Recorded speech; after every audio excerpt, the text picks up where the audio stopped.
welcome and good evening, everyone, to the Whole Agenda Radio Show. This is Monday, October 10th, 2011. And this evening, we're going to have a very great guest. He was on last month, Roger Brown from the Sociology Center. He will be coming up right after Paul Landers, our news correspondent, with his 10 minutes of updated news. And tomorrow evening, we have a new guest to add to the list on Tuesday, with following right after Bob Chapman, which is going to be Margaret Ann. Margaret Ann is noted as the psychic's psychic. You'll really want to tune in for her because she has incredible information for each and every one of you. And the phone lines, of course, will be open all hour for people to call in. And if they want to get a message from their loved ones from the other side, or just want to get some information that is pertinent to their own lives, she will be able to help you. She's going to be an incredibly fascinating person. And I'll tell you, she did a reading for me, and boy, was she right on. So she will be with us every Tuesday evening. That's going to be Margaret Ann every Tuesday evening following Bob Chapman, the second hour from 9 to 10. So, everybody, this is the Whole Agenda Radio Show. Stick with us. We're going to have Roger Brown coming right up after the news. Now, Paul Landers, who's correspondent with the news. Stick with us.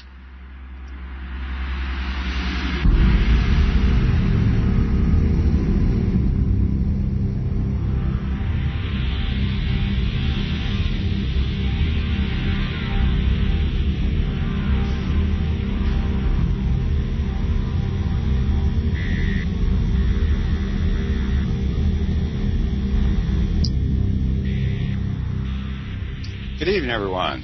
This is Paul Landers for the Whole Agenda Radio Show with tonight's news broadcast. Ron Wayne, one of the three that founded Apple in 1976, he lasted just 2 weeks with the company and then says he realized he was much too advanced in years to deal with the roller coaster ride of launching a new company. Wayne sold his 10% stake in the company back to the other two founders, Steve Wozniak and the late Steve Jobs, for about $2,300. And went back to his job at Atari. Wayne, now 77 and semi-retired in Nevada, recently wrote a memoir about his small place in business history, Adventures of an Apple Founder, available, ironically enough, on Apple's iBook store. In a Bloomberg television interview this week, Wayne reiterated that his decision to leave Apple was the right one at the time. If I'd stayed with them, I was going to wind up richest man in the cemetery, so I figured it was best for me to go off and do other things. After Apple, Wayne resisted Jobs' attempts to recruit him back to Apple, remaining at Atari until 1978 when he joined Lawrence Liverpool National Laboratory and later an electronics company. He has never owned an Apple product until September of 2011 when one was given to him. He is semi-retired now and sells stamps, rare coins, and gold from his front Nevada home. Interestingly, his logo for the business is a woodcut style design with a man sitting under an apple tree with the name Wayne's Philadelphics written in a flowing ribbon curved around the tree. Like I said, this particular logo is interesting because it was the original logo he designed for Apple Computer. Candy shaped like marijuana. It's showing up on store shelves around the country. Won't get kids high, but city leaders and anti-drug activists say the product and grocers carrying it represents a new low. We're already dealing with a high amount of drug abuse and drug activity and trying to raise children so they don't think using illegal drugs is acceptable. So to have a licensed store sell candy to kids that depicts an illegal substance is just ignorant and irresponsible. It's the whole idea that it promotes drugs and the idea that, well, here, look cool if you use this, which is what gets these kids into trouble in the very first place. The sour apple flavored candy contains nothing illegal, but with its marijuana leaf, the word legalize, and a joint smoking peace sign waving user on the packaging, critics say it's not only in poor taste, but an invitation to try the real thing. The pothead ring pots and pothead lollipops are bag candy and are distributed to retail stores by the novelty supply company Kalen LP. It also wholesales online for $1 lollipop and $1.50 for a package of the 3 rings. Company president Andrew Kalin said the candy on the market already 6 to 9 months and is in 1,000 stores around the country promotes the legalization of marijuana. Actress Maris Vladimir has been sentenced to a year in jail and 90 lashes for her role in a film about the limits imposed on artists in the Islamic Republic of Iran. Her lawyer has appealed the sentence, which was handed down yesterday, and didn't give any further details. She was arrested in July after appearing in My Tehran for Sale, which came under harsh criticism in conservative circles. The film, produced in collaboration with Australia, tells the story of a young actress in Tehran whose theater work is banned by the authorities. She's then forced to lead a secret life in order to express herself artistically. The Fars News agency said the movie had not been approved for screening in Iran and was being distributed in the country illegally. She was released in late July after posting unspecified bail. The orcas. 2 of the 3 orca whales that had wandered up an Alaskan river about 3 weeks ago have died. Federal biologists are still searching for the juvenile orca. NOAA Fisheries spokesperson Julie Spiegel said the carcasses of the 2 killer whales were spotted during a flight over the Nuskak River on Saturday. An necropsy on the pair, which do appear to be the adults, is planned for early next week. So far, there have been no sightings of the third orca. The officials want to assess its health in deciding whether to try and force it out to sea or not. Food war. Pennsylvania. 2 men have been hospitalized in a fight over a deer carcass. Northeastern Pennsylvania. The state police say the altercation happened in Lehman Township on Saturday. That's when 33-year-old Bethlehem resident Jason Frey says he shot a deer and tracked it to a property owned by 48-year-old Anthony Contino Sr. Contino told Frey that the deer was his and that a friend had shot it earlier that day. Contino then told Frey to leave the property. A fight started involving the 2 men and others, and Frey and another man, 57-year-old Arthur, had to be taken to hospitals. Both were reported in stable condition. I've never been much of a about this end of the world stuff. We have the Armageddon, the Glockenfunk, Wormwood, whatever you want to call it. But now I know the world is definitely coming to the end when the Amish get violent. County sheriffs in eastern Ohio are investigating a bizarre rash of home invasions in which Amish farmers are getting their beards cut off. Members of a radical dissident Amish group called the Bergholz Gang were suspected of bursting into the homes of mainstream Amish and cutting the facial hair of their targets. The intruders then returned to their leader, hair in hand, to prove that his orders were being obeyed to the letter. It said the assaults, which have also targeted the long tresses of Amish womenfolk, were motivated for some reason relating to faith. Descendants of 18th century German-speaking immigrants, the Amish are Protestants who shun many modern conveniences, such as driving cars. They regard uncut beards and hair as expressions of faith. An expert on the Amish said the attacks were very odd because violence is extremely rare within the Amish community. And then finally, word of the day, carnivore. This is a vegetarian derives satisfaction watching other people eat meat. Well, that's it for me tonight. This has been Paul Landers for the Whole Agenda Radio Show. Robert, be right up with tonight's special guest. Thank you and good night.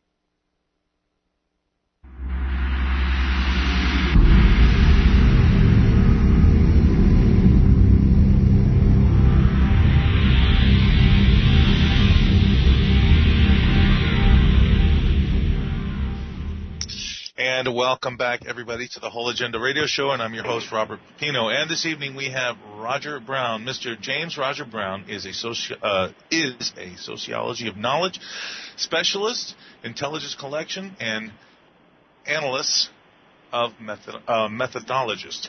He has developed the only existing objective criteria-based definition on the best interest of the children and serves as a consultant and expert witness on on detecting and documenting organized crime methods and procedures interrogated into government child protection agencies and programs. Mr. Roger Brown, welcome to the broadcast. So good to have you back on the show again.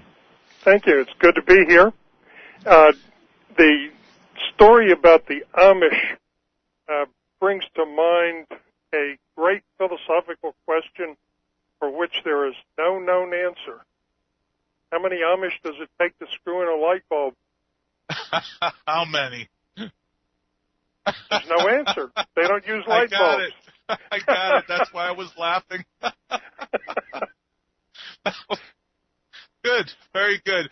Open it up with humor, because what I've been seeing in the news lately, we definitely need some humor, Roger. I mean, what is going on in New York? I think it's just the beginning of a very violent revolution, unfortunately. I think this is just the stronghold that's taking place at this point. You got a lot of these kids out there who know there's something severely wrong. I think there's a lot of discombobulation. You know, they all have a little bit of answer here and there, but they don't have the whole picture. Yeah, it's part of the downward spiral. There are some aspects of my work that I haven't really talked about. Of course, I've touched on previous shows on what I documented about organized crime methods and procedures in the child protection, mental health, and social work systems. But that's actually a subset of more substantial research I've done that relates to the war between good and evil. Right. The broader perspective is how evil, works in the world through It's essentially a bureaucracy like everything else, and they have to have methods and procedures too for achieving their goals.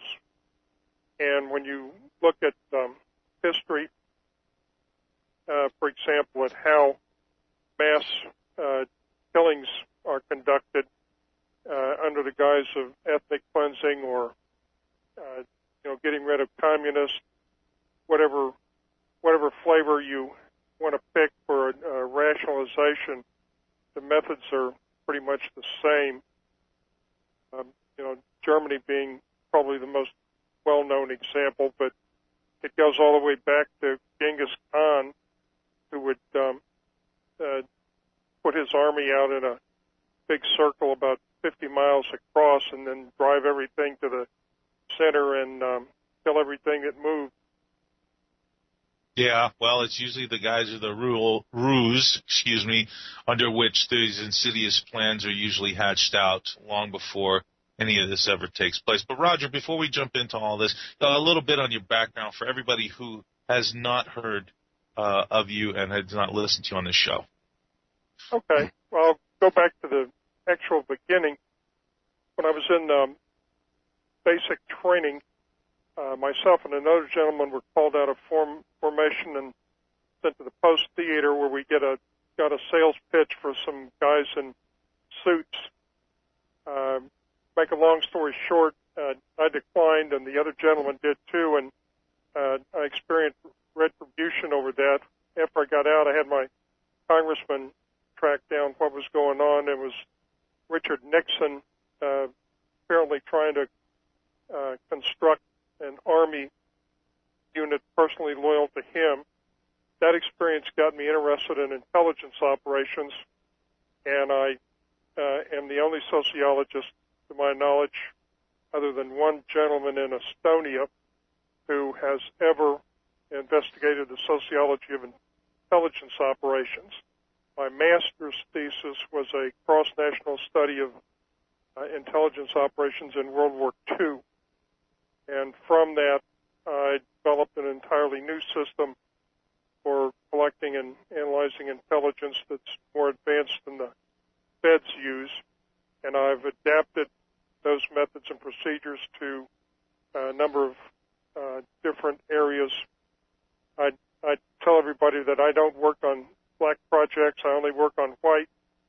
I developed, as you made reference to, a manual on how to conduct an objective child abuse investigation. using some of the intelligence analysis methodology I developed. Right. Okay. Excellent. And, getting back to what I was saying a little earlier, Roger, was the fact that, here we have all these young people. They're outraged, disgusted. They've got a bit of the picture. But what always happens, seems like anyway, is that you have a group of kids now, kids with 20s, 30s, whatever, out there protesting. Some know, it is the federal fake express reserve. Others might believe that it is, just Wall Street, or others might believe it's just government itself, when in fact it's all three in collusion working together. And it seems like they don't have a, I don't want to put this, they don't have a unified understanding of how this is taking place, where the head of the snake lies, and how it has to be taken down. Now, peacefully in my eyes, but I just don't see it going that way. Well, based on what I developed, and that's the basis for my business, to succeed at anything, you have to have an accurate reality simulation that you're working with.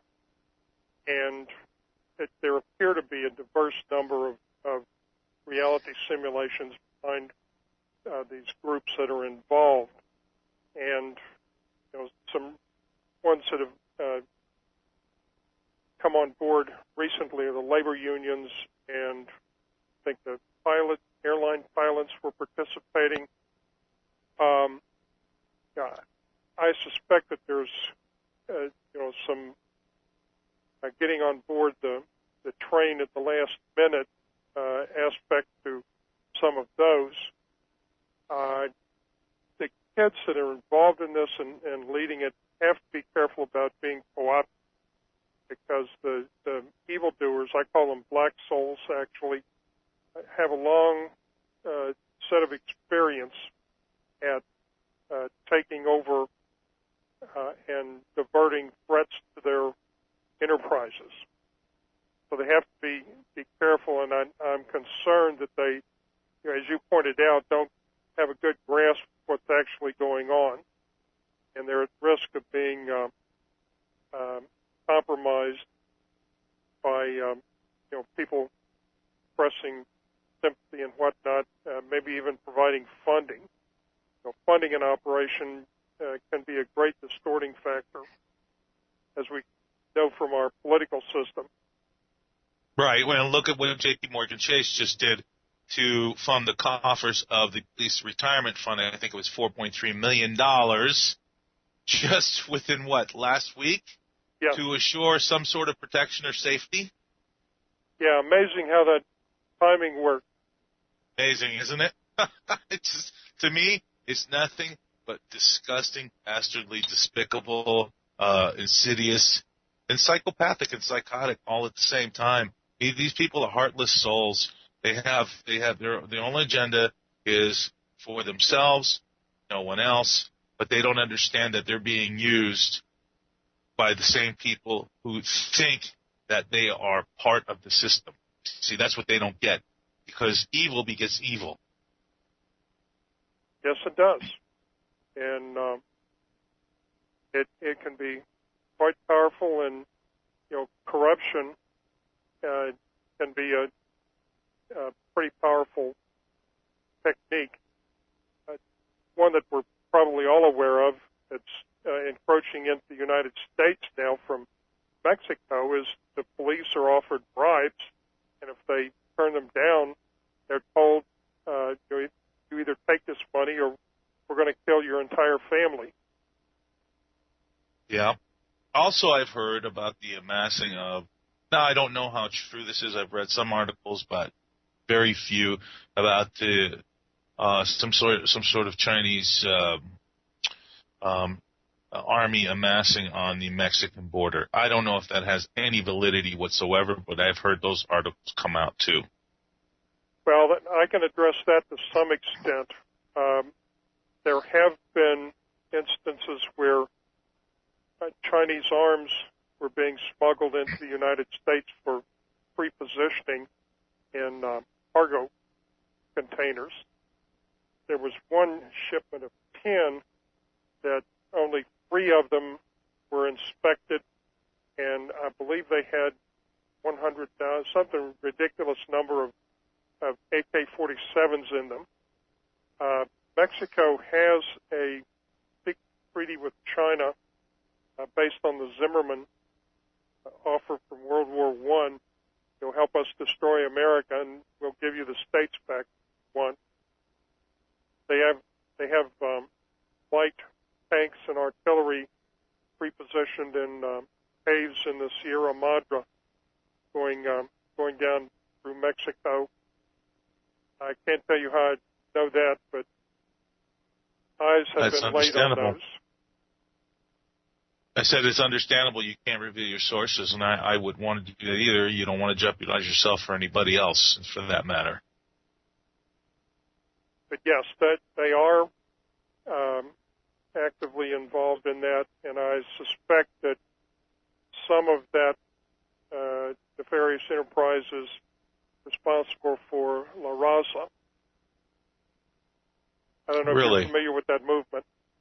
Yeah, somewhat. I've read some on La Raza. Can you further that? Well, if you check their website, it's pretty blatant what they're doing. They have their agenda posted, and when you look at some of their activities and the signs they carry during their protests, that it's pretty obvious what their ultimate goals are. Which is taking back what they lost? Yeah, well, they want to kill as many white people as they can. Well, non-Mexicans. I would suspect that includes, Asians and other ethnic groups that they might perceive as exploitative. And recently they had that movie come out. The name of it's not coming to mind, but I know Robert De Niro was in it, and it's about Mexican mob doing arms deals here with basically white-collar criminals, with senators or congressmen. Yes. What timing, huh? Just amazing. Yeah. And when they were making that movie, there was concerns that it was going to be depicted as a race war type thing, and assurances were given that was not what it was going to be, and obviously they didn't honor that. Right. The producers, because it depicted basically a race war between Mexicans and whites.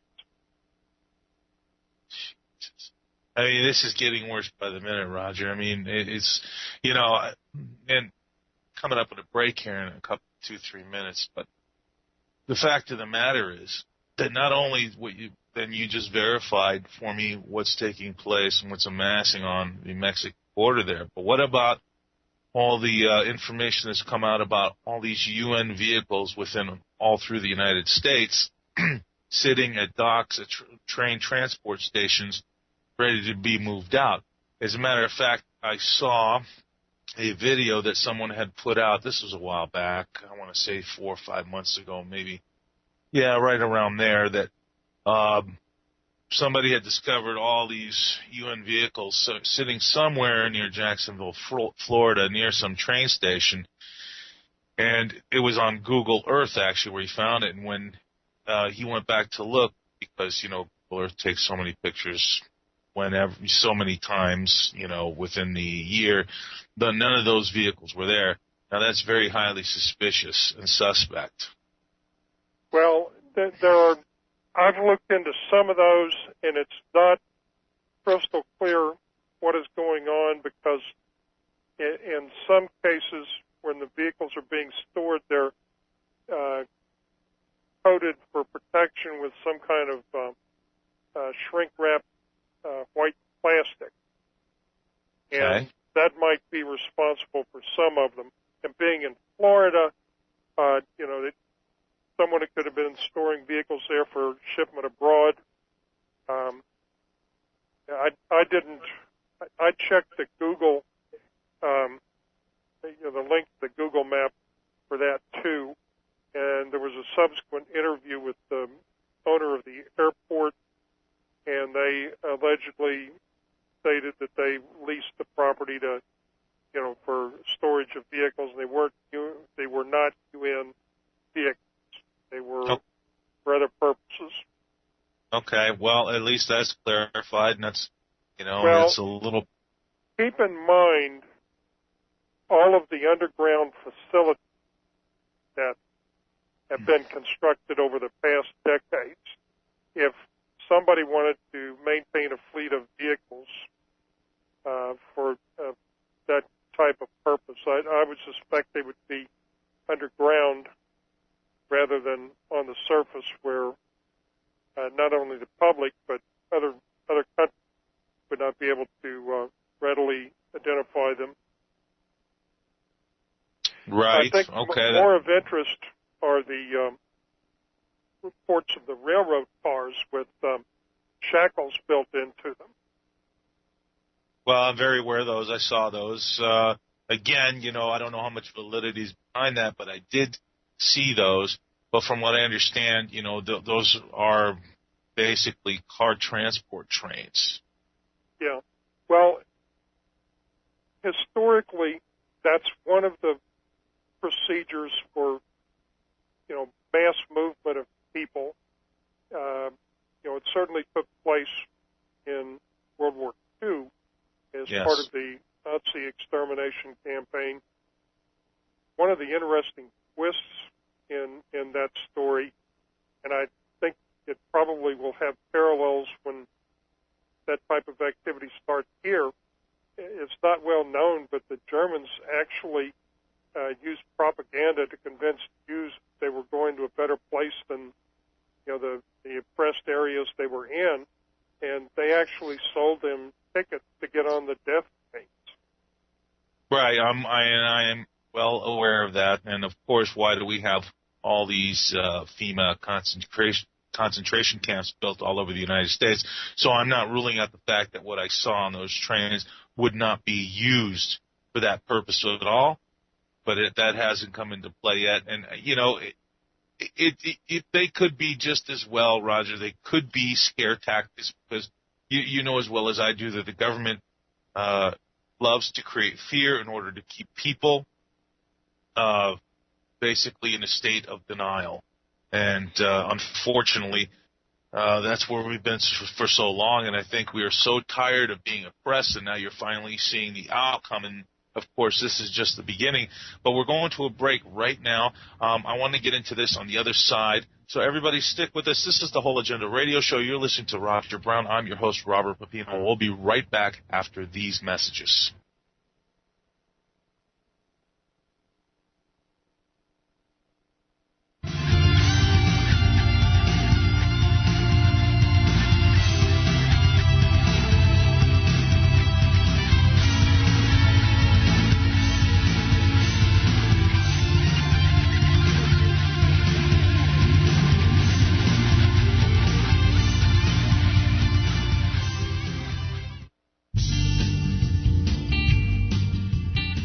Regardless of the dollar price involved, 1 ounce of gold would purchase a good quality man's suit at the conclusion of the Revolutionary War, the Civil War, the presidency of Franklin Roosevelt, and today. You may not be in the market for a new suit, but you don't know what the future may bring. And gold is the one financial constant the world has ever known. It can always provide you with your basic needs. Whether you're looking for junk silver, old silver dollar rolls, gold bullion, or fractional tradable gold pieces, Kettle Moraine is your full-service representative with over 50 years of knowledge and personal experience. Visit FlyingEagleGold.com or call us at 623-327-1778 today for competitive prices on all your gold or silver needs. If you're looking for real financial insurance, call Kettle Moraine today at 623-327-1778. That's Kettle Moraine, 623-327-1778. Hello, fellow patriots. This is Big John Lipscomb. There are just two types of people in the world. Those that see the world outside of themselves and therefore can finally estimate the direction things like the economy, the government, and society is headed, and those that can't. The majority of the people in the world are absolutely clueless to the trends and manipulations that go on around our world. To them, everything is by chance and in disorder. As a result of this ignorance, these people are always caught by surprise when governments fail, wars begin, and economies collapse. Every day, with each choice, you define which group you are in. SurvivalistSeeds.com and PatriotFood.com for the rest of us, those of us that are prepared and wide awake. Address the skeptics listening to talk radio. You hear multiple commercials on products that make you feel better and help you lose weight, but you don't believe it. Companies come and go. People, I understand. You really are desiring a product that works, but you're tired of getting burned with substandard quality, gimmicks, 3 to 6 month get-involved contracts. Life Change Tea is different. I speak for Life Change Tea because I lost 25 pounds, lowered my blood pressure, and blood sugar levels. I sleep well at night, knowing Life Change Tea customers are receiving real product that works, customer service, and customer satisfaction. So here's my spiel. Test us, try us, and receive results. And if you don't try us, that's okay. And if you do, you'll be a happy tea customer getting healthy. So order now. Call us at 928-308-0408. That's 928-308-0408. Or you can log on to getthetea.com. That's getthetea.com. In my opinion, you won't be sorry.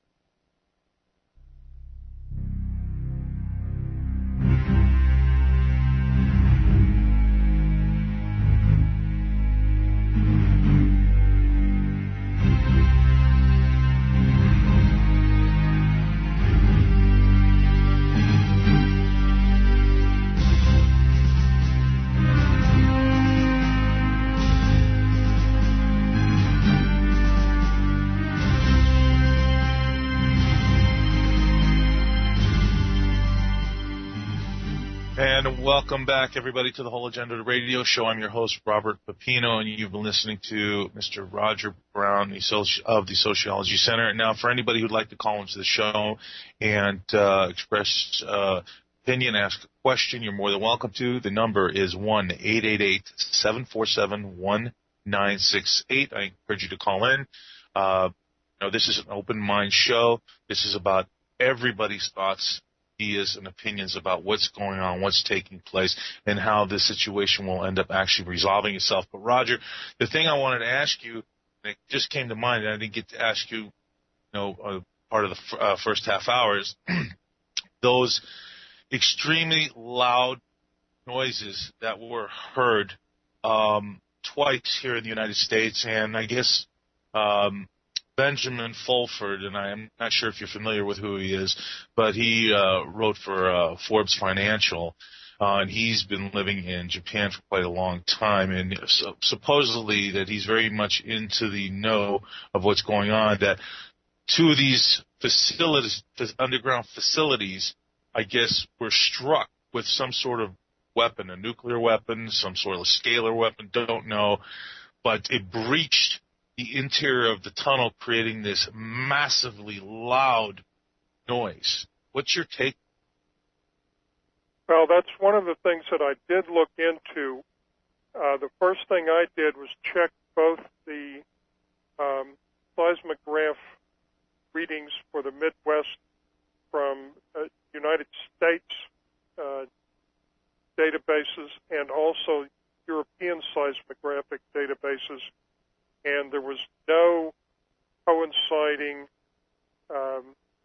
earthquake activity in the Midwest during the time period when those were supposed to have taken place. So I'm highly suspicious about the veracity of those specific claims. Now, there have been instances of unusual loud noises. One that I looked into that happened in, I believe it was Alabama, may have been due to a NASA engine testing facility that's located out in the middle of nowhere and tests rocket engines. Right, And, I'm familiar with that also. Yeah. There are some anomalies for sure, and there are underground bases. There's several thousand miles of underground tunnels with maglev rail system in them. Yeah, all of that does exist. Let me go back to one thing we were talking about earlier to kind of give some closure. That it's not hopeless trying to deal with the fear tactics. It's not easy, but one of the most valuable insights one of my mentors gave me was that things don't really change. They just get more sophisticated. What we're dealing with today is no different than the Christians who faced the animals and gladiators in the Roman arena. It's hard to say no when you're staring a lion in the face, but if you do, it is less painful. And I can speak from personal experience on this because I've received multiple recruitment appeals of come to work for us or you're going to be dead in 2 weeks. And if you say no, it's kind of in the arena of a hero dies only once, but a coward dies 1,000 deaths. It's not easy, but there's more of a peace of mind from saying no, even if you end up being killed. It may be better than living in some kind of hell, going to work for these people. Yes, you're absolutely right. I was just thinking about, when and how this all really started. I mean, we can go back to 1913 and earlier. Yes, that's when our monetary system was turned into a slave debt system. But it's only actually been within the last 30 years that they've actually been able to perpetrate this complete fraud upon the American people and actually the rest of the world to try and bring in this New World Order government with this tyrannical idea of, complete and total control with a paperless monetary system. In my eyes, would never ever work. It would be a complete failure just in that alone. People are just not that ignorant. They're not that stupid. Yeah, there's a lot of sheeple planetary-wide, but for the most part, people like myself, yourself, and many others who awaken to this control structure that they've tried to put in place is just falling apart right underneath their feet. I mean, they've overweighted this so badly that it can't stand on its own 2 feet, and you can see the destruction taking place all around you. Yes, and it's happened before. This is an intentional destruction of civilization. And you're right about one aspect of this.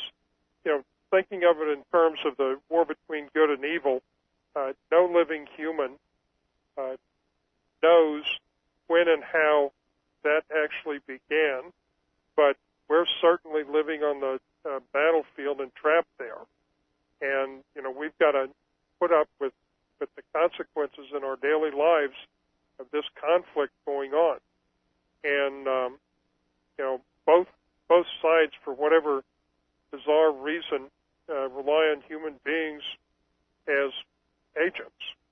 And I first became aware of this when, again, in some of the information I was getting in the intelligence research I did working on my master's thesis, there were people in the intelligence arena who consciously made the decision to work for Satan in the same way that Christians decide to work for God. And these are some nasty. They're the most vicious people I have ever encountered, and they're out to do pure evil. My question is why? I mean, these people were not born this way. When people come in, you're an innocent soul. Your character's developed through your parents and your community that you grow up in. So what makes these people change so drastically to want to be part of something that they think they are in an elitist mindset where they say, you know what? If you can't get to the top, you don't deserve to live. I just don't understand that. That's my problem with this. Yeah, that social Darwinism.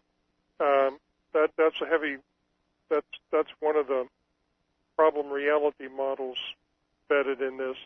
But literally, I do not understand. Knowing from my personal experience, which includes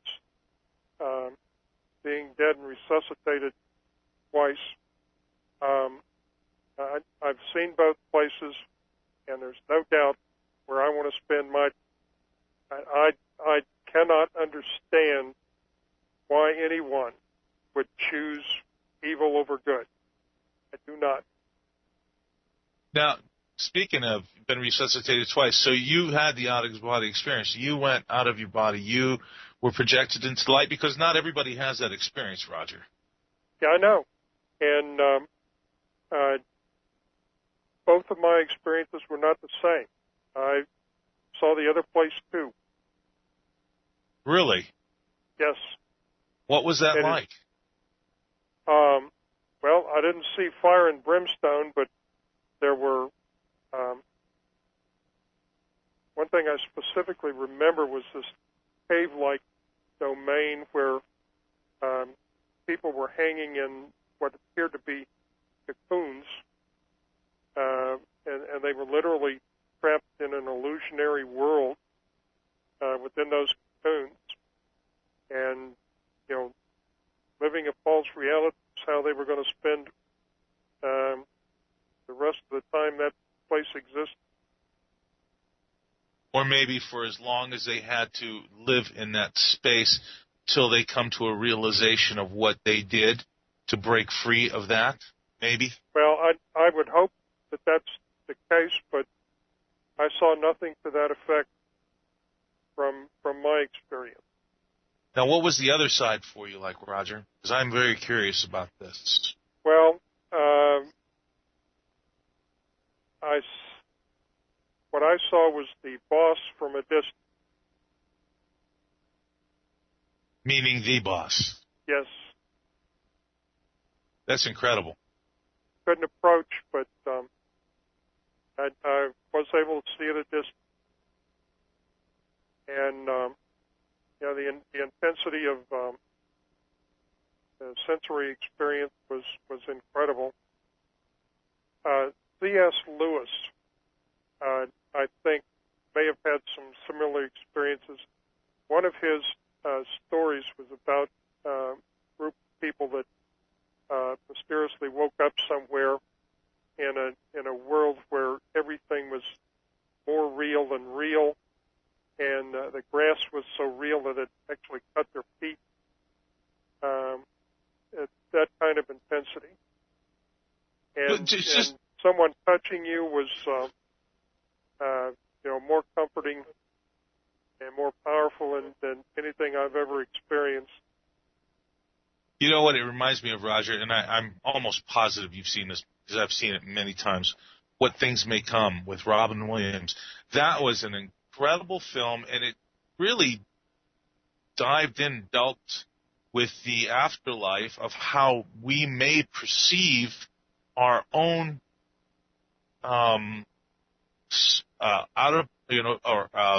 soul conscious mind experience once we leave this plane of existence. I thought it was very powerful, very moving, and very intuitive. Well, I can point you to a book which I describe as the sociology of the spirit world. in the 1600s. He was, I think, contemporary with founder of Methodist Church, but he wrote a series of books. He was a Christian mystic, Emanuel Swedenborg. There's actually a Swedenborg Society that preserves his work. He, wrote totally innovative things like manuals on heart surgery from his spiritual experience. But the one book that I recommend everybody read is Heaven and Its Wonders and Hell, because he was shown both places and describes how both of them work. And from my experience, it's probably about as accurate as you're going to get here. No.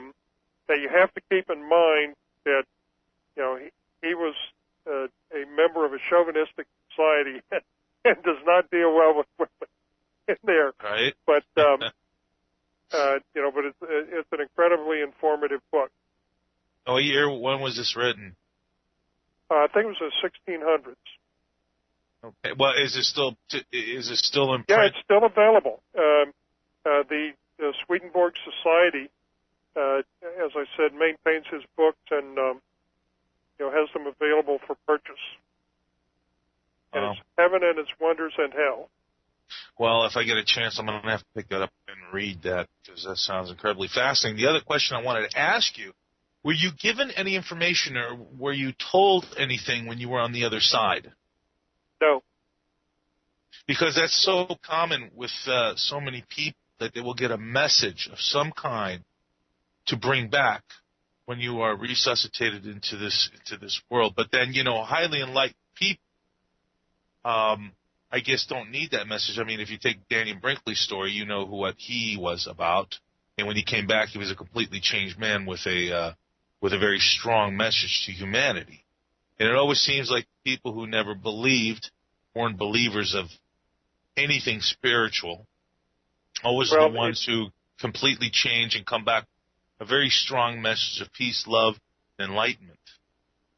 Well, it did have a profound change on me because I was not a nice person at one point in my life when this began, and animals would not even stay around me. After that, that all changed. Wow, that's incredible. I mean, so obviously, before this happened to you, you were in a very different state of mind. Yeah, I was pretty hate-filled and using my intellect for some dark things that probably would have gotten me killed. Was this early on in your life, Roger? This was during the 70s. Okay. At that time, when this started, I was an atheistic technocrat.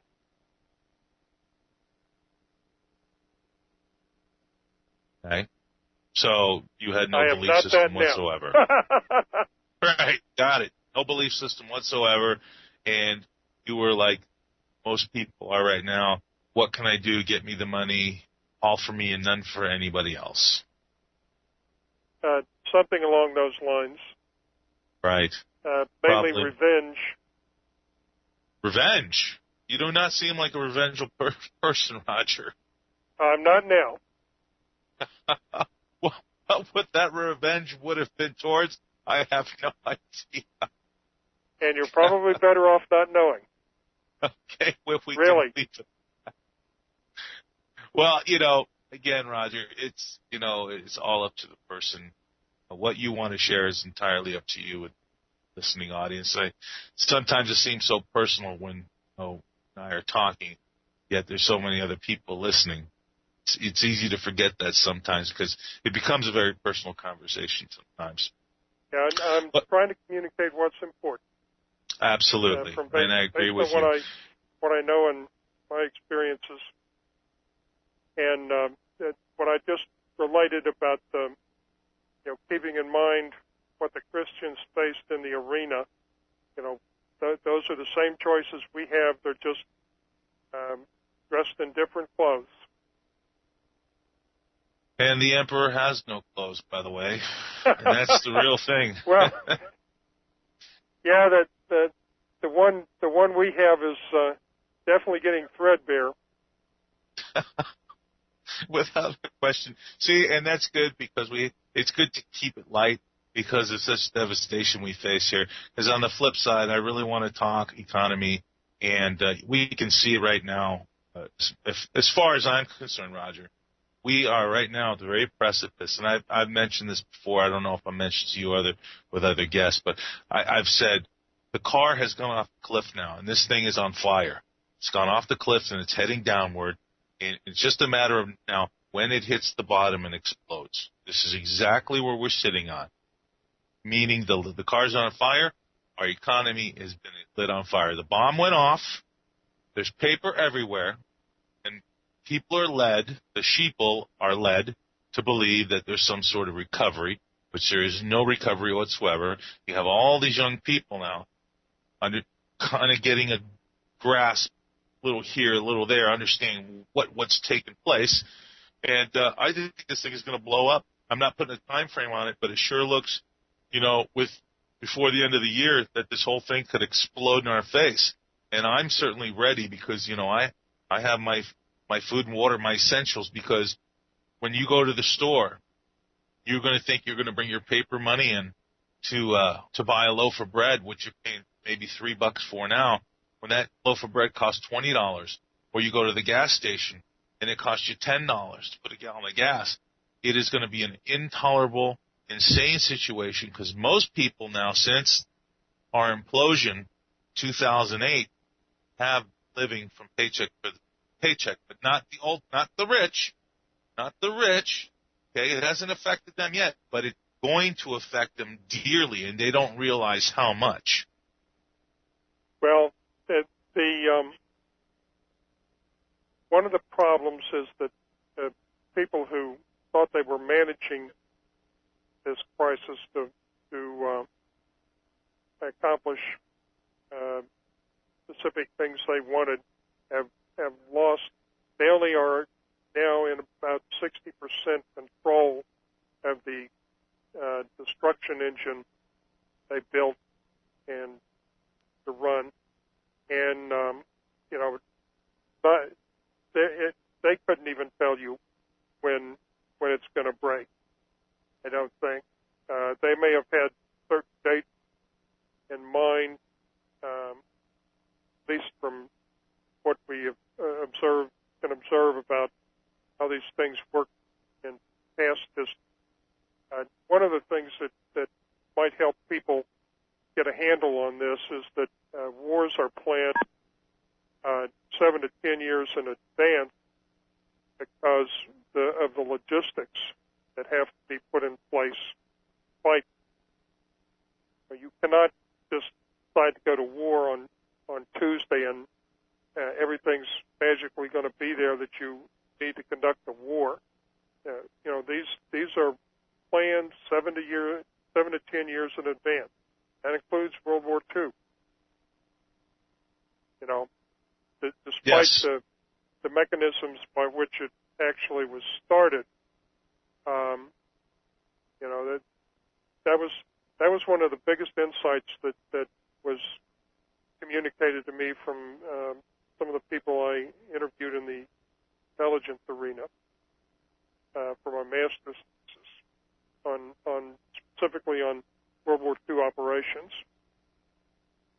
Well, I mean, didn't Roosevelt already know that we were going to be attacked, did nothing about it, simply to bring us into the war?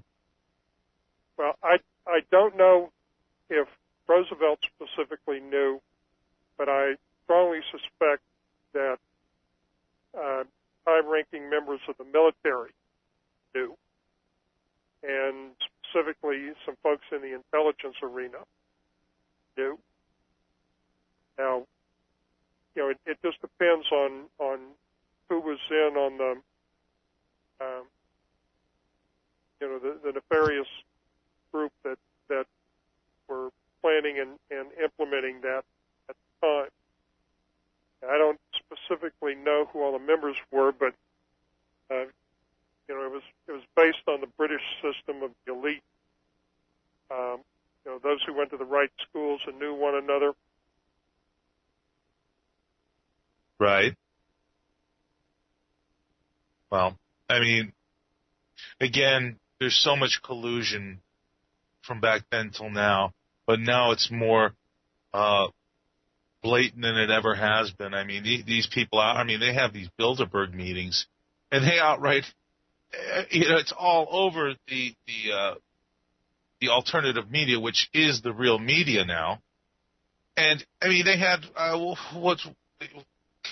guess you could call him, compare him to a congressman who was the leader of the party head, who said, I'm going to go into this meeting and see what they're doing. They picked him up and threw him out and bloodied his nose doing it on the way out. This is how blatant it's got. They really don't care anymore, Roger. They're saying, we don't care. We're just going to go ahead and do it, and there's nothing you can do about it. But I beg to differ, because the people are starting to wake up. They really are. But everybody stick with us. This is the Whole Agenda Show. We're going to pick it up right after this commercial break. I'm your host, Robert Pino. You're listening to Roger Brown of the Sociology Center. We'll be right back after these messages.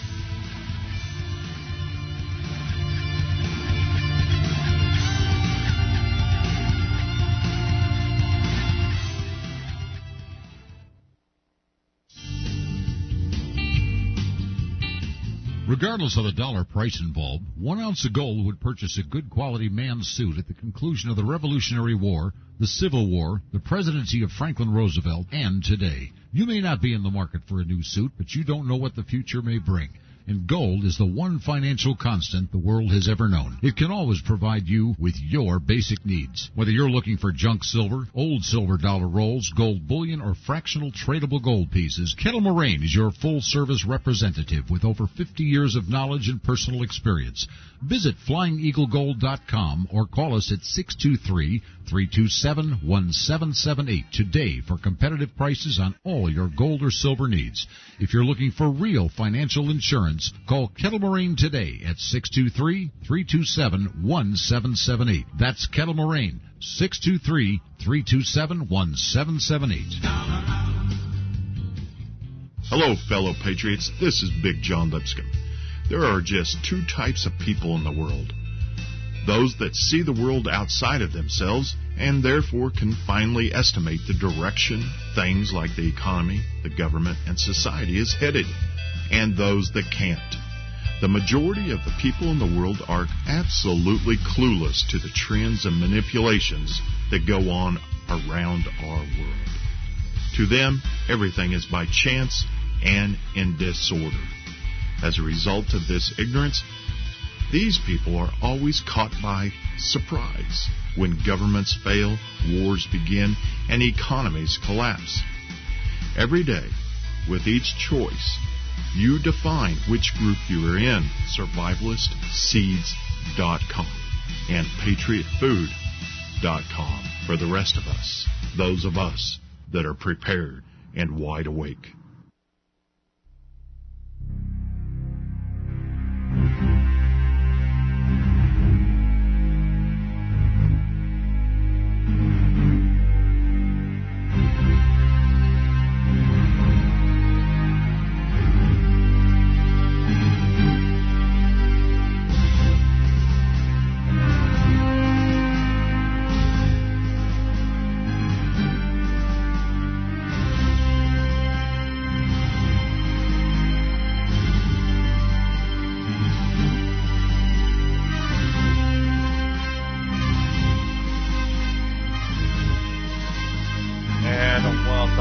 Everyone to the Whole Agenda Radio Show. I am your host, Robert Pepino, and we are talking with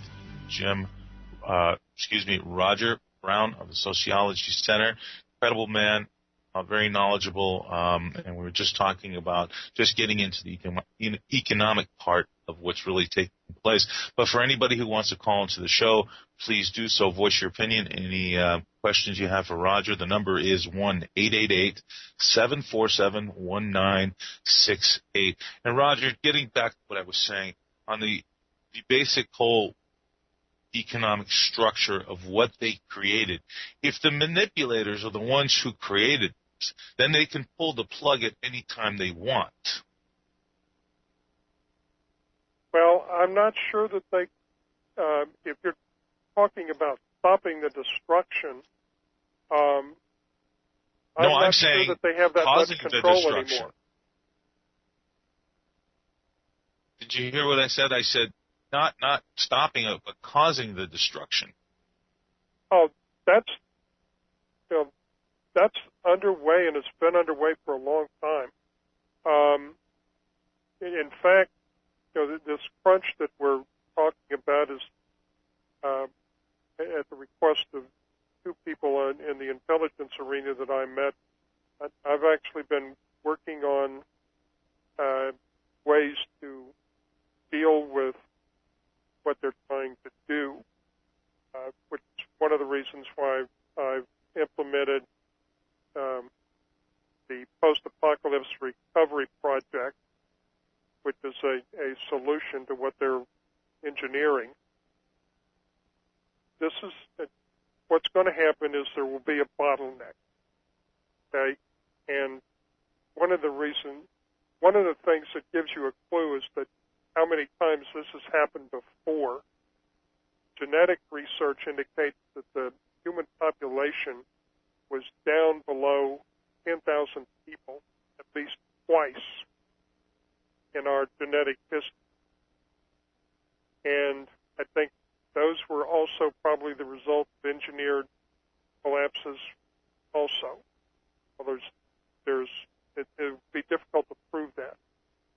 But if you go to my website, which is www.thesociologycenter.com, the first button you can select is now the Post-Apocalypse Recovery Project.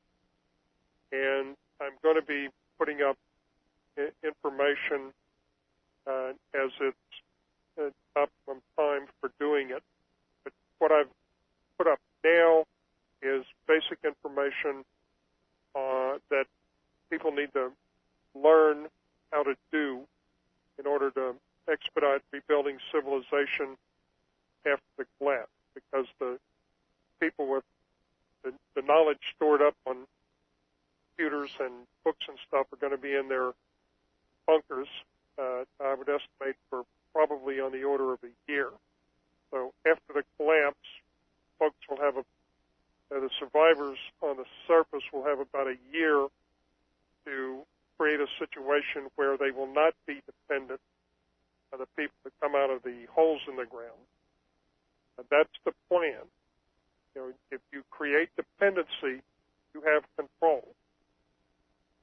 However, if people succeed in rebuilding things to the point where they do not need what these people are offering, then those folks will have no power.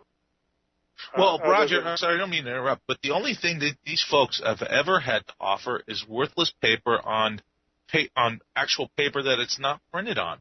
Other than that, it's been control and issuance of tyrannical laws. That is it. Well, actually, they do offer quite a bit. However, they create problems. All of the vaccines and medical treatment and things deal with health issues, diseases, and stuff that were created in laboratories, like AIDS and a number of other things that were either created or improved in laboratory and released.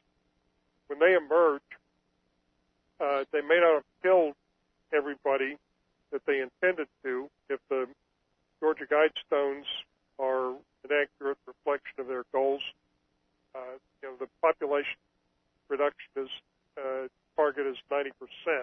Well, if they haven't achieved that, they probably have additional disease organisms that they will release and probably have treatments for that in exchange for loyal blood. You can get the medicine and save your life and maybe your family. That's one of the mechanisms they would use to regain control. Plus industrial equipment.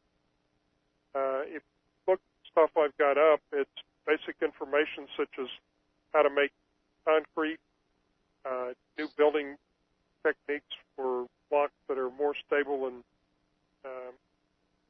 more stable design that's mortarless, easier to make.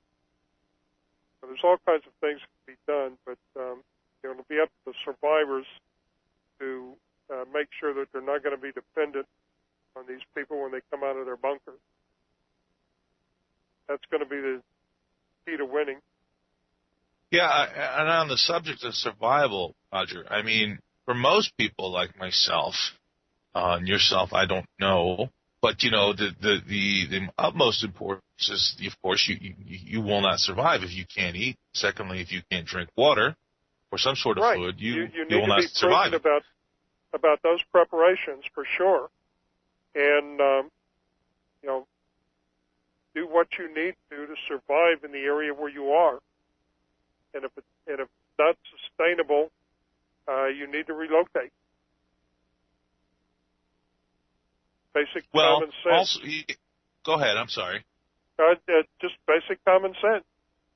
And that's what I was saying, basic common sense. I mean, I think as a whole, most people will pool together as communities to stave off any kind of violence that's going to be coming into their neighborhood for people who have not provided for themselves in these harsh times that we're going to get ready to go through.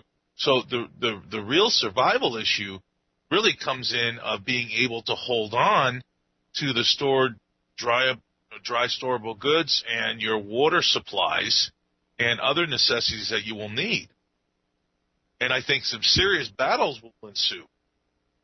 Well, actually, people have been programmed through the movie propaganda apparatus to do things contrary to their own interests. When you think of a post-apocalypse world, what movie models come to mind? There's plenty of them. Mad Max, yes. For one. Mad Max.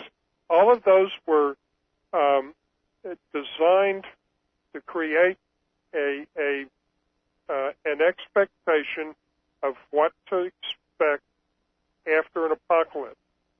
And, the world depicted there was, every man for himself. There was, the only communities were corrupt criminal enterprises. And when in fact, the key to survival is doing what humans have always done, which is form family, tribal, and clan social units and cooperate. Human beings survive by cooperating.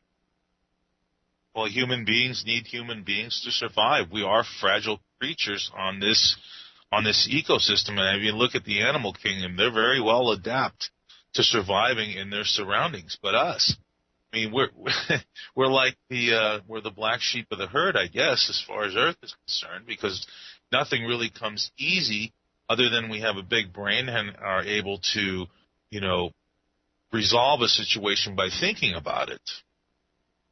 Well, actually, I have a theory about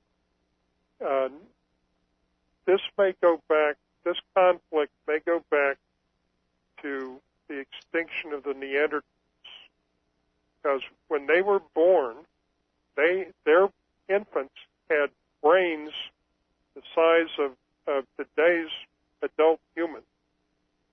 Okay? So they had a lot of neural connections to work with. I have no proof, but I suspect that we may have been the survivors, not because we're more intelligent, but because we're more configured to preserve evil among us. Well, that's an interesting way of looking at it. I mean, I would say that we have been able to preserve our humanity through communal groups who have worked together throughout the history of this planet. That is our adaptive mechanism.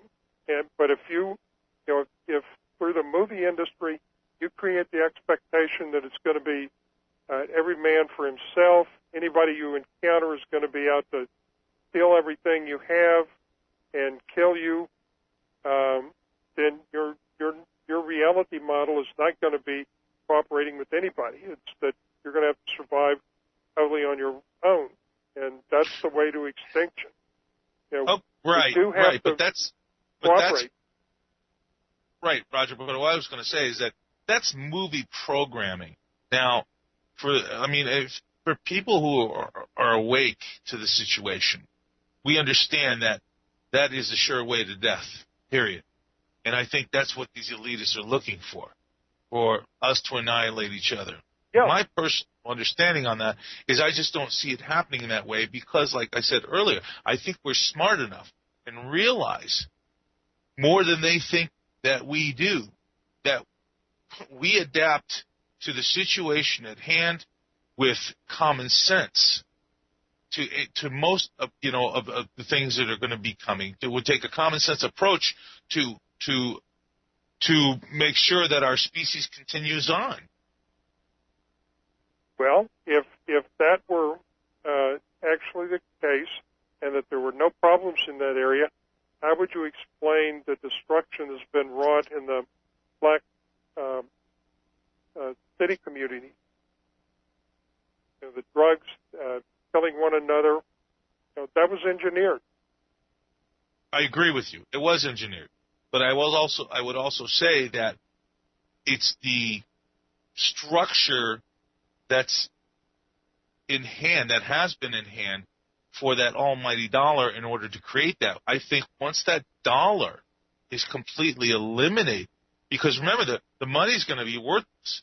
So at least for a good 6 months, a year, however long it takes, till we structure some monetary system again, what I'm saying is that that's based on a dollar being worth something. When that money is no longer worth anything, I think people's attitude is going to change to finding a community where they can contribute in order to survive. Eat, drink, work, survive. Yeah, and there are historical examples of this, too. In post-World War II Germany, the inflation was so bad that you had to haul a wheelbarrow load of Deutschmarks to the store to buy bread. Oh, sure. There's photos of that all over the Internet. You can see them. And, Nagasaki and Hiroshima are also good examples of what happens when social order breaks down from those cases were man-made disasters. But there are probably also some parallels with the earthquake and the nuclear plant that went down with that. And literally the radiation from that is spread around the world, and it may actually I know there were high levels here from the wind patterns, but it may actually be hurting people. I had a bizarre incident that resulted in having to have eye surgery last Friday.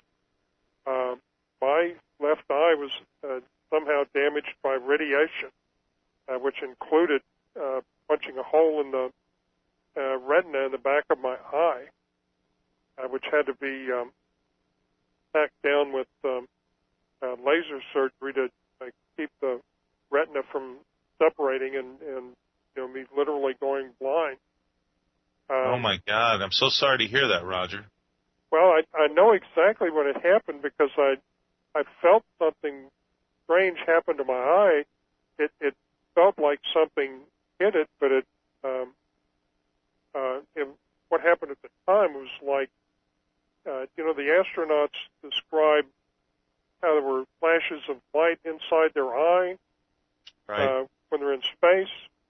It was like that. There were a lot of light flashes inside my eye, and it felt like something hit my eye, but it wasn't on the surface, and there wasn't anything in my eye that I could find.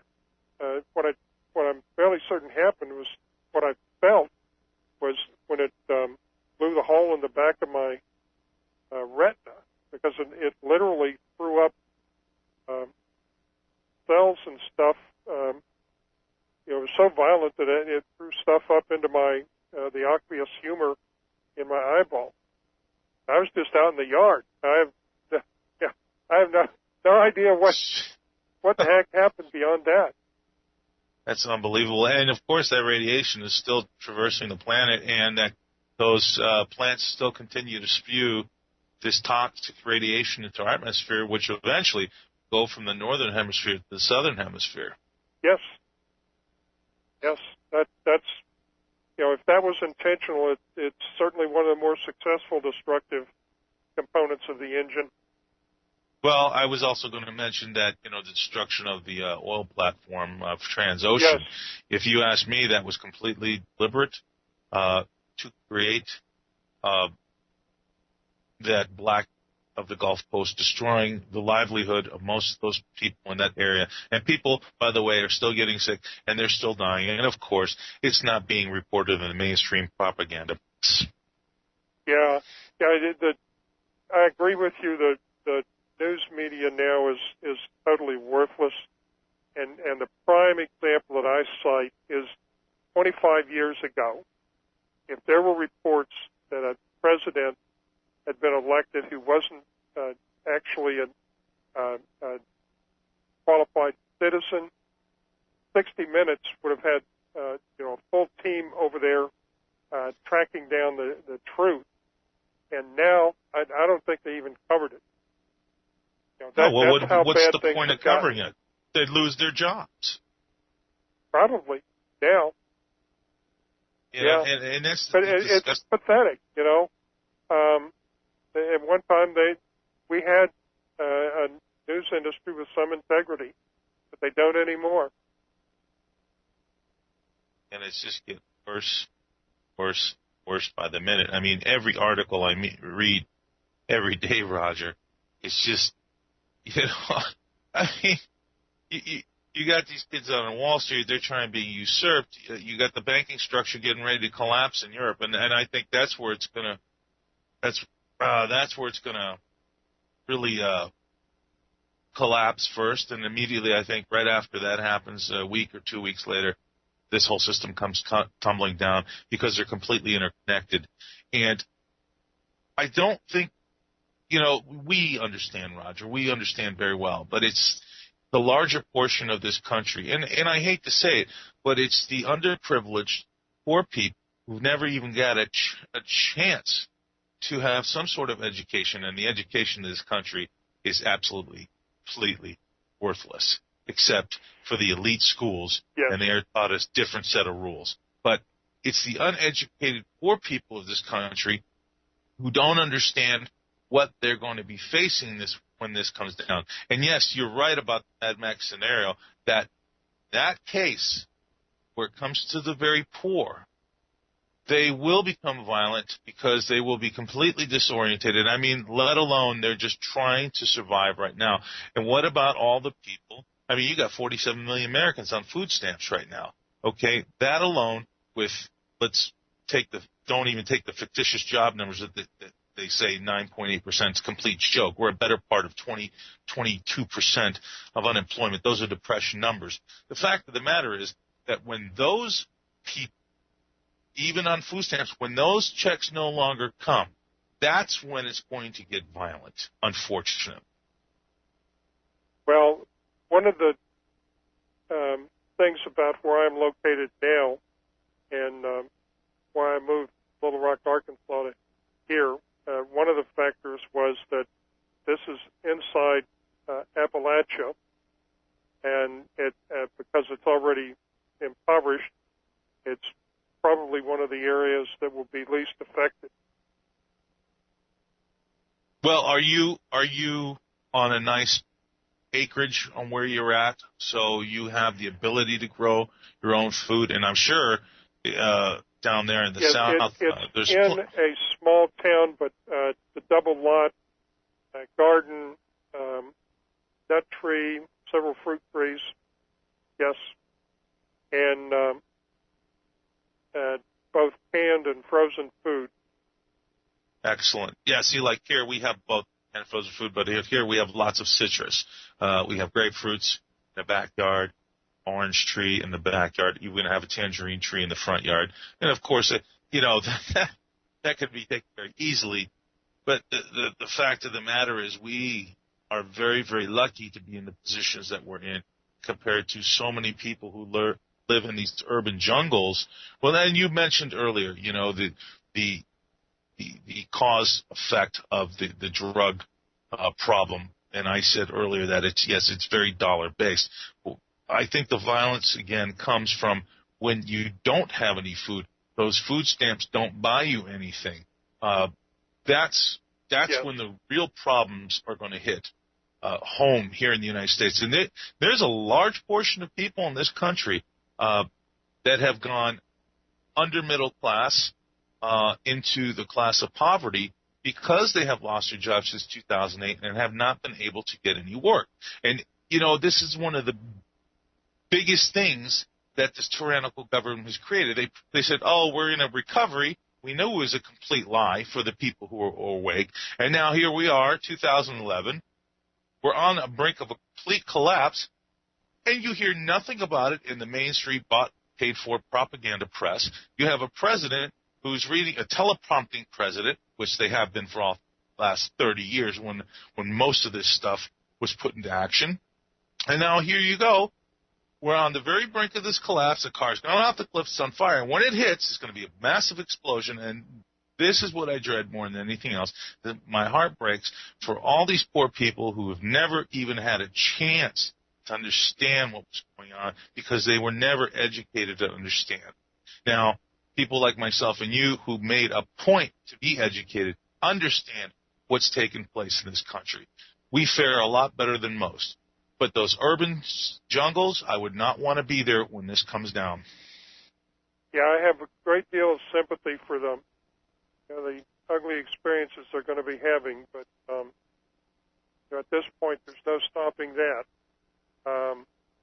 It's just, as you say, getting people awakened, and if there's any doubt about whether things like the well in the Gulf and 9/11 and any number of other things, if there's evidence that turns up of people making money by either selling short or long or some kind of financial shenanigan that miraculously makes money off of it, it was planned.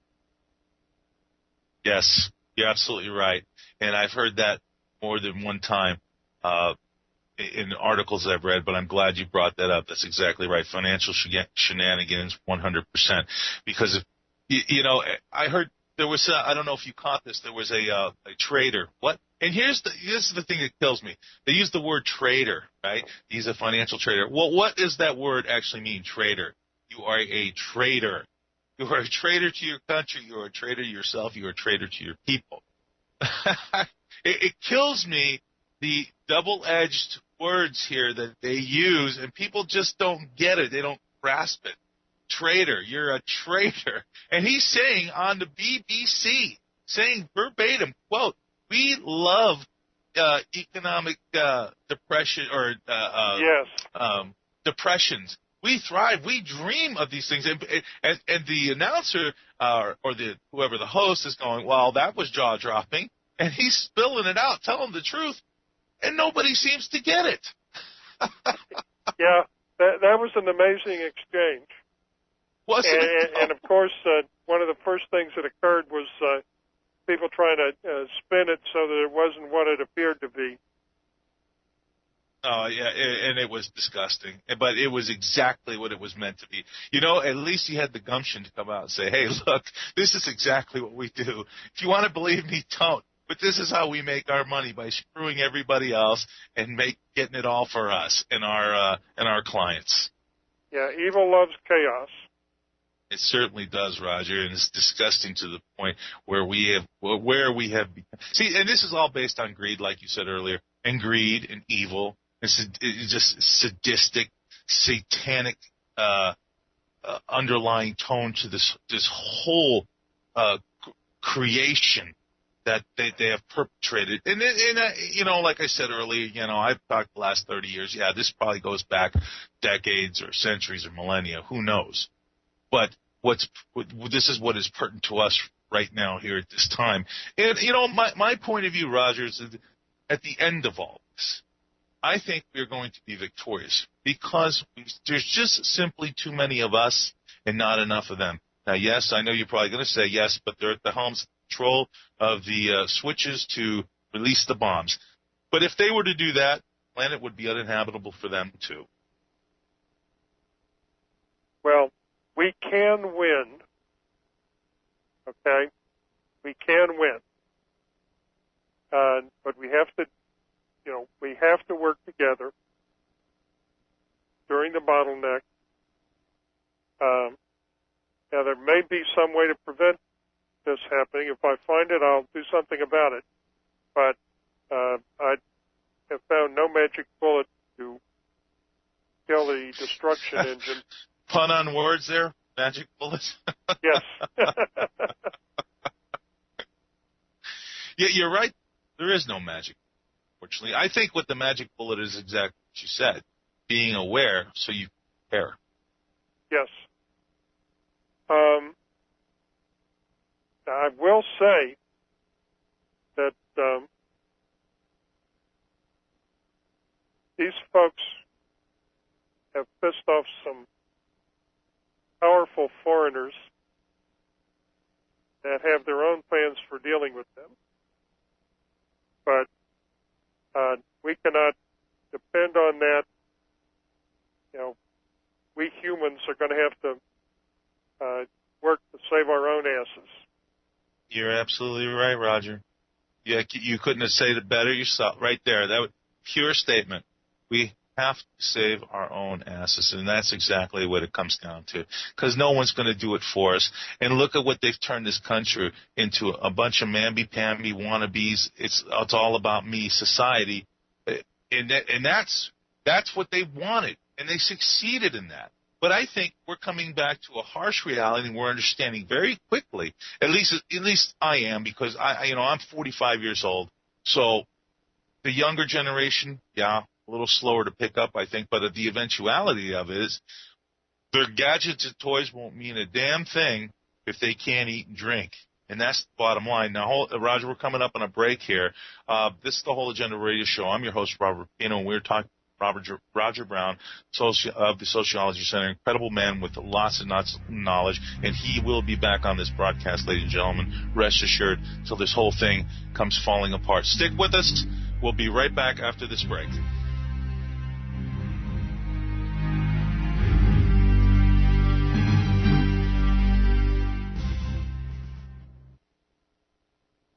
Patriots, this is Big John Lipscomb.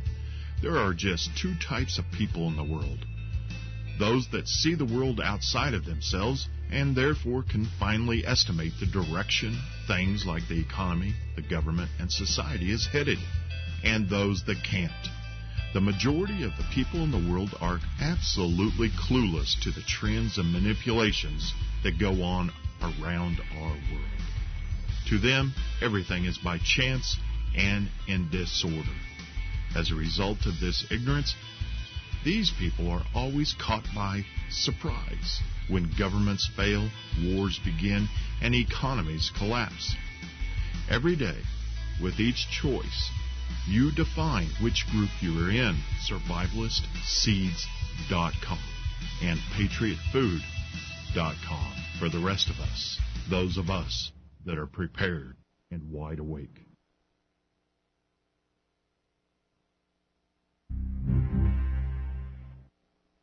Okay, I want to address the skeptics listening to talk radio. You hear multiple commercials on products that make you feel better and help you lose weight, but you don't believe it. Companies come and go. People, I understand. You really are desiring a product that works, but you're tired of getting burned with substandard quality, gimmicks, and 3 to 6 month get-involved contracts. Life Change Tea is different. I speak for Life Change Tea because I lost 25 pounds, lowered my blood pressure, and blood sugar levels. I sleep well at night, knowing Life Change Tea customers are receiving a real product that works, customer service, and customer satisfaction. So here's my spiel. Test us, try us, and receive results. And if you don't try us, that's okay. And if you do, you'll be a happy tea customer getting healthy. So order now. Call us at 928-308-0408. That's 928-308-0408. Or you can log on to getthetea.com. That's getthetea.com. In my opinion, you won't be sorry.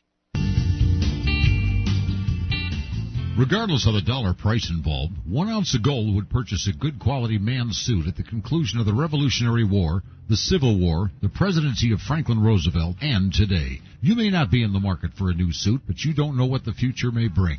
And gold is the one financial constant the world has ever known. It can always provide you with your basic needs. Whether you're looking for junk silver, old silver dollar rolls, gold bullion, or fractional tradable gold pieces, Kettle Moraine is your full-service representative with over 50 years of knowledge and personal experience. Visit FlyingEagleGold.com or call us at 623-327-1778 today for competitive prices on all your gold or silver needs. If you're looking for real financial insurance, call Kettle Moraine today at 623-327-1778. That's Kettle Moraine, 623-327-1778. Hello, fellow patriots. This is Big John Lipscomb. There are just two types of people in the world. Those that see the world outside of themselves and therefore can finally estimate the direction things like the economy, the government, and society is headed.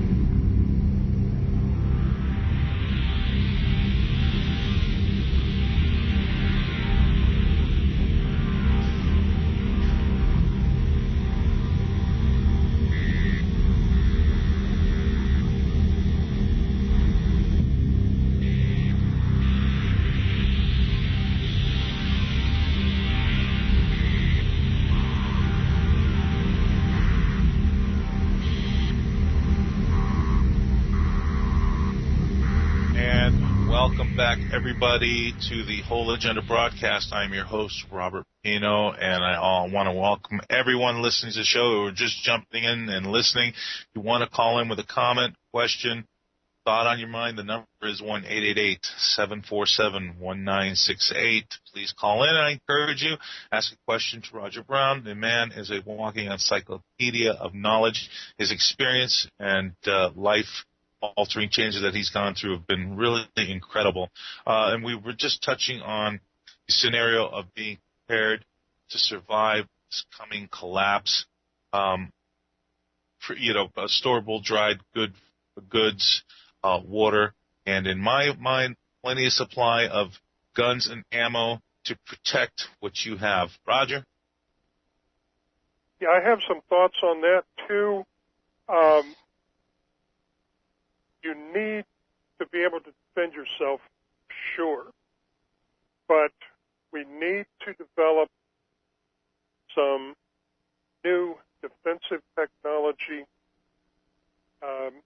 either using electric weapons or you have a fixed facility, steam-powered weapons.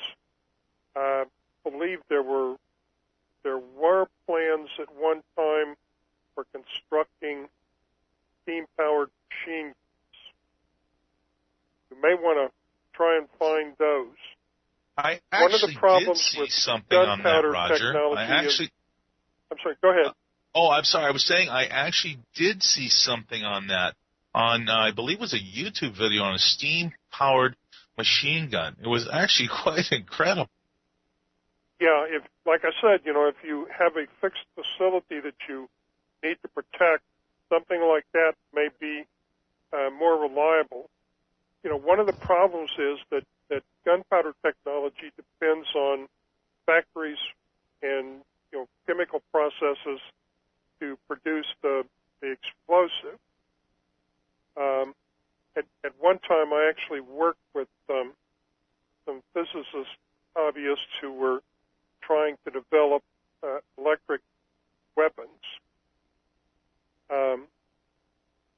There's a website called Hack Gadgets, which have some really ingenious folks who made electric pistols and whatnot that actually work.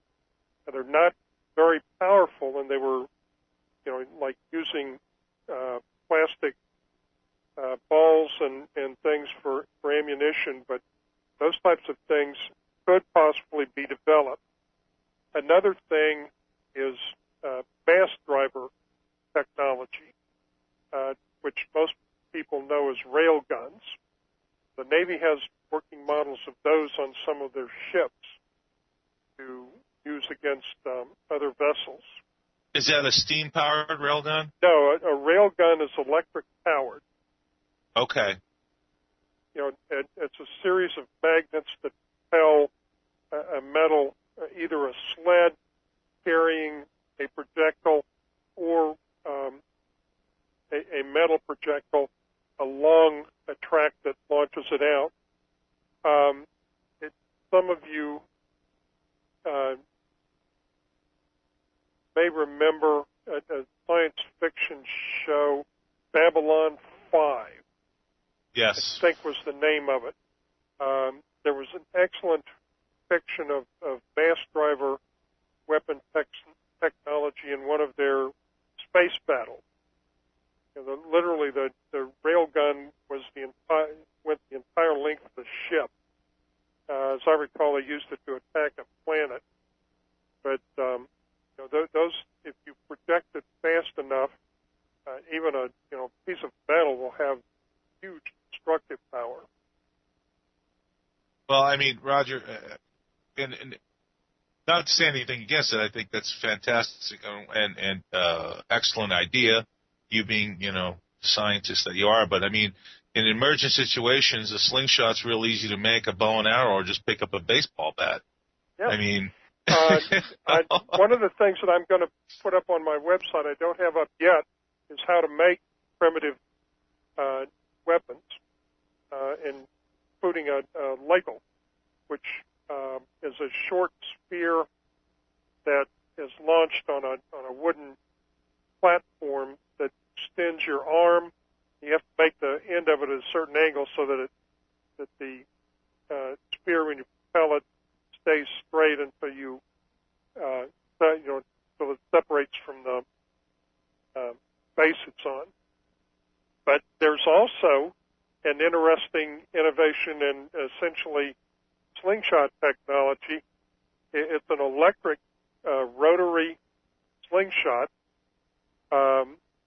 that propels rocks or whatever want to, around in a circle and then releases them out of a port at a specific point. it's interesting. I've never heard of that. But Roger, I mean, I'm scientifically minded like yourself. I'm not a scientist, more of a researcher who's done a lot of research into alternative technologies. And, for me, it's real easy to make hydrogen. It's a very, very simple process. That's a very good explosive. And I've toyed with the idea. Do you remember Gerald Bull? No. He was a weapons maker, primarily huge cannons that used a series of explosions to propel a huge projectile, even intercontinentally. He was killed by the Israelis when he was contracted to build one of those guns for Saddam Hussein. Okay, I think maybe I know what you're talking about now. A basically cannon that sits almost semi-vertical on a Yes. hillside or a mountainside? Yes, and Okay. can launch projectiles in the megaton range. But I thought that hydrogen might be a good explosive for that, because along the barrel of the gun, which I think 100 feet or so, there were a series of pipes leading in where the explosive force would be added to what was already there, so it would keep the projectile moving and add speed to it, add momentum. Wow. That's pretty fascinating of its own. I believe, I think they made a movie about something similar to that, if I remember correctly. This was a long time ago too, Roger. A long time ago. I think it was back in like the mid '90s, if I remember correctly. He was killed a long time ago. Yeah, that is just absolutely fascinating stuff. And again, like I said, everybody's got to be able to, find something that they can use to feed themselves, have clean drinking water, potable water, and of course something for defense. And I think everybody at some level is capable of doing that for themselves. Now, in the case of, you have the older generation, the most conventional weapons will probably work best for them. But for the younger people, I mean, they have their energy, and physically they can go quite a long time just using their own body and some sort of you can yield almost any thing as a weapon. You're young and energetic. It's the situation is that everybody has to be prepared, however they have to do it, whatever their situation is, in order to move forward from this system that has been now falling apart for, I don't know, Roger, 100 years probably since they implemented the Federal Reserve. Well, from what I've found, I think it could be argued that it documentably goes back 13,000 years at least. Okay, I was off a little bit. And if you believe, if some of the descriptions of the anomalies they've discovered in India, at one time someone used nuclear weapons in the past. And I've heard the same thing, and there has actually been evidence of this, physical evidence shown of this. Yes, there's fused sand in Africa that's consistent with the sand from the blasts in the American western states, when they were developing the weapon after World War II. I was going to add, you also need hand-to-hand skills, and for that, I personally recommend Aikido, A-I-K-I-D-O. It's the most advanced and the most recently developed of the martial arts, and it integrates several different martial arts disciplines. Also, a good sword. Yes. Very well put. A very good sword. No question about it. If you can't get a sword, get a baseball bat. If you can't get a baseball bat, grab that golf club that's been sitting in your bag for a long time collecting dust, because that'll work just as well. But you're absolutely right, Roger. One important thing about this is you also need to find a good place to hide all of these, because somebody will be coming to look for them. That's absolutely correct. There's no question about it, Roger. And that's the thing, especially you brought up a very good point here. Even, and I hate to say this, but even who you consider very good friends will turn on you if you have something they need and you plan on keeping it for yourself. And that is unfortunate. That is really unfortunate. And I'm really talking in the urban jungles here now, not so much the small towns, but the urban jungles, the people that you see every day who smile at you, say, hey, how you doing? And you say, I know that guy. He's my friend. They'll turn on you in a heart. They need something that you have. Yes, or somebody is holding one of their family members and instruct them to do something to you. Yes. I mean, the scenarios is just so brutal and mind-boggling. It's so hard. And you have to act. That's the problem. You actually have to think about these scenarios to be prepared for anything that comes your way, to be able to take action for that circumstance that arises. Yeah, and, there are plenty of historical examples you can look at as what actually takes place. Read stories about what happened in the arena. There's also, I don't know if there's really a good body of literature on it, but if you have a chance, talk to some of the Christians from some of the countries where they are not well accepted. I remember in particular some Chinese Christians who succeeded in getting out of China and were relating their experience as Christians being tortured. And what they described was in relying on the Holy Spirit to get through this, they felt no pain. They were being struck. Well, would you say that their endorphins also were part of that were kicking in to subside the pain? Being spiritual, either one. Well, how about a little bit of both? Because faith goes a long way. I know that.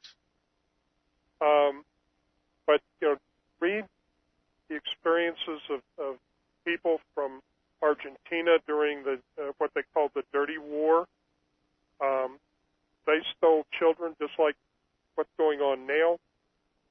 The people in Argentina are now having to deal with the situation where the children of people that were killed were actually raised by the families of the people who killed them. That were in the military at the time. Talk about emotional turmoil. When you find out that the person who raised is the one who killed your real parents. You imagine that? I couldn't even imagine that. I mean, the rage in me would be so explosive. I don't know how I personally would handle that, to tell you the truth. I know the kind of person I am, but I don't know if I could handle something like that. I really don't. Unless that situation actually happened, I don't know how I would react, Roger. I really don't. Well, the point of all of this is that there are bodies of literature out there from which you can learn what types of things goes on during collapses, dictatorships, takeovers, and if you go through an airport now, you can get some taste of it.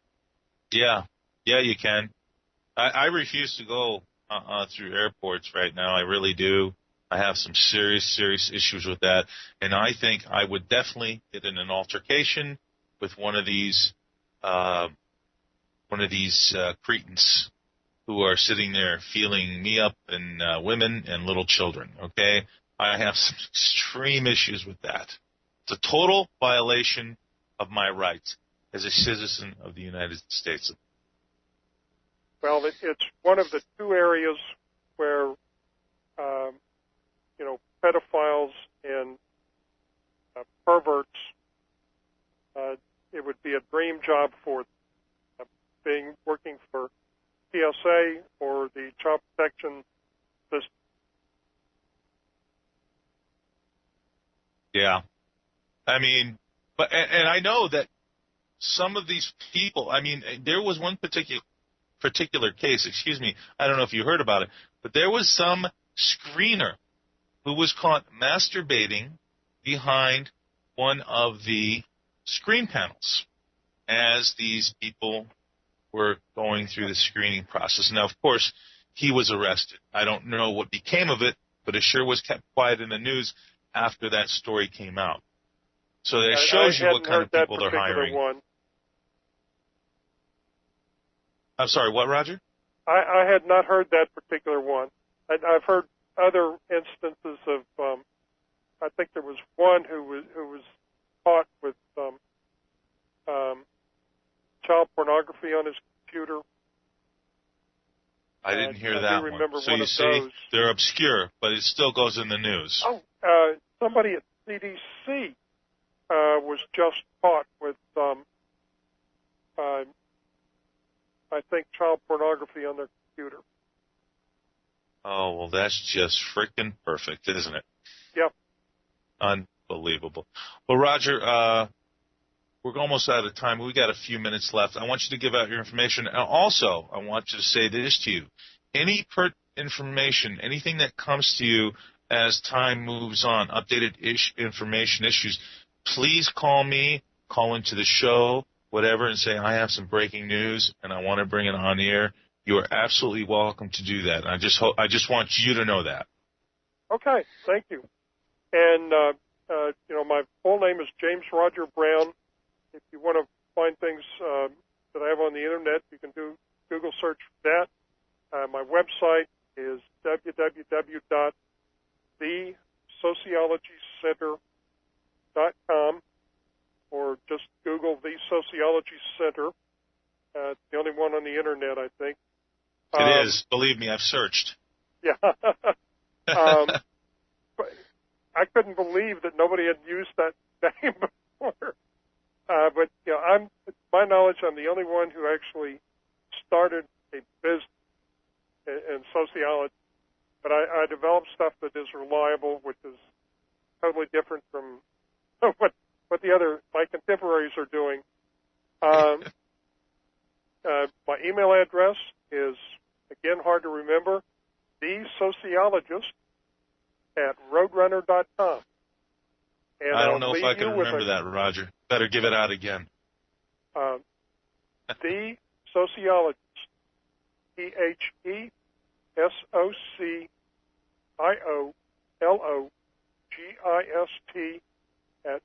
@roadrunner.com. And I'll leave everyone with a quote from Tiny Tim. God bless us, everyone. Roger, that was perfect. I want to thank you so much for being on the show again. As always, you are a gracious, gracious guest, giving up your time to do the show. I know your time is very valuable, extremely busy most of the time. I understand that, so I want to thank you from the bottom of my heart. And like I said, anytime that you have any pertinent information, any information that is immediate that really needs to come out, you are absolutely welcome to call me. Just call into the show. It doesn't matter. However you want to do it, you get a hold of me or just call into the show and bring out the information forward so we can help all the ones we are trying to get through this economic disasters these insidious, tyrannical monsters have created on this planet. Thank you. Thanks for having me, and I enjoyed being on. And thanks again, Roger, and we'll talk to you soon. Everybody, that was, Roger Brown, and will be back on with us hopefully within a couple of months here or so, and hopefully as long as this program continues to be on the air. And I just want to mention to everybody before we end this broadcast, if at all possible, I know how bad things are, and I know they're getting worse, but I'm funding this show myself. So if anybody at all is able to help, go to the donation area and please donate a little something to help this show continue forward, to bring on the great guests, the great information, because it's difficult paying for it on my own. And like I've mentioned on the air before, my business has been reduced to utter ruins, at the better part of losing 65% of it, and there it has remained. So it is difficult. I'm paying this out of pocket because I find it is so important, so important for me to get this information out to you. And I know that there's a lot of people doing the same thing, but I'm doing this 5 nights a week. It's not an easy task, but I do it because I do it from my heart, because of the love I have for my fellow humans on this planet. And it's important. It's extremely important.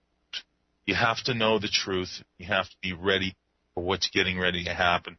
So if at all possible, if you can make that donation, that would be fantastic. Truly, truly appreciate it. Tomorrow evening, like I said, we're going to have Bob Chapman on the first hour, and then the second hour, we're going to have Margaret Ann. She is the psychic, incredible lady with just intuitive knowledge from the spirit world that she receives, incredible stuff. So this has been the Whole Agenda Radio Show. I'm your host, Robert Ladino. I want everybody to have a wonderful and safe evening, and we will see you here tomorrow night, same time. Take care of yourselves. Have a wonderful evening. Bye-bye.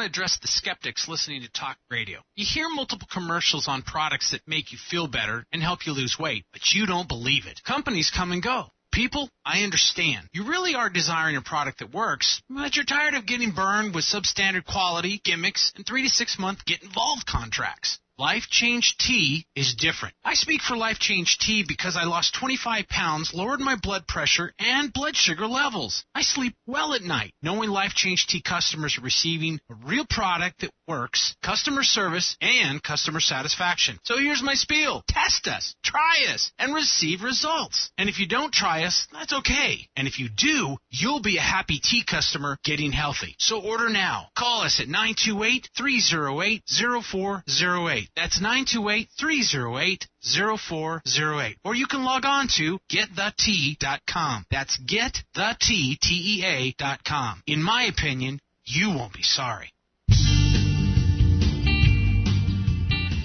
Regardless of the dollar price involved, 1 ounce of gold would purchase a good quality man's suit at the conclusion of the Revolutionary War, the Civil War, the presidency of Franklin Roosevelt, and today. You may not be in the market for a new suit, but you don't know what the future may bring. And gold is the one financial constant the world has ever known. It can always provide you with your basic needs. Whether you're looking for junk silver, old silver dollar rolls, gold bullion, or fractional tradable gold pieces, Kettle Moraine is your full-service representative with over 50 years of knowledge and personal experience. Visit FlyingEagleGold.com or call us at 623-327-1778 today for competitive prices on all your gold or silver needs.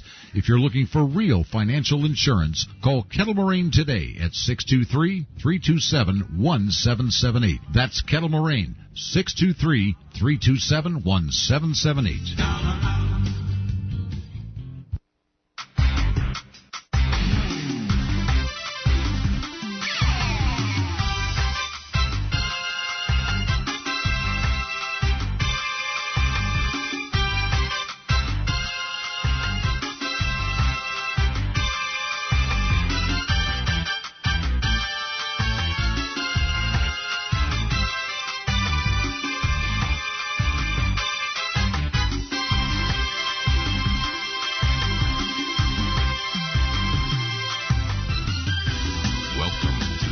Footprint Show, where we talk about government, music, art, health, science, ufology, religion, metaphysics, and all things spiritual.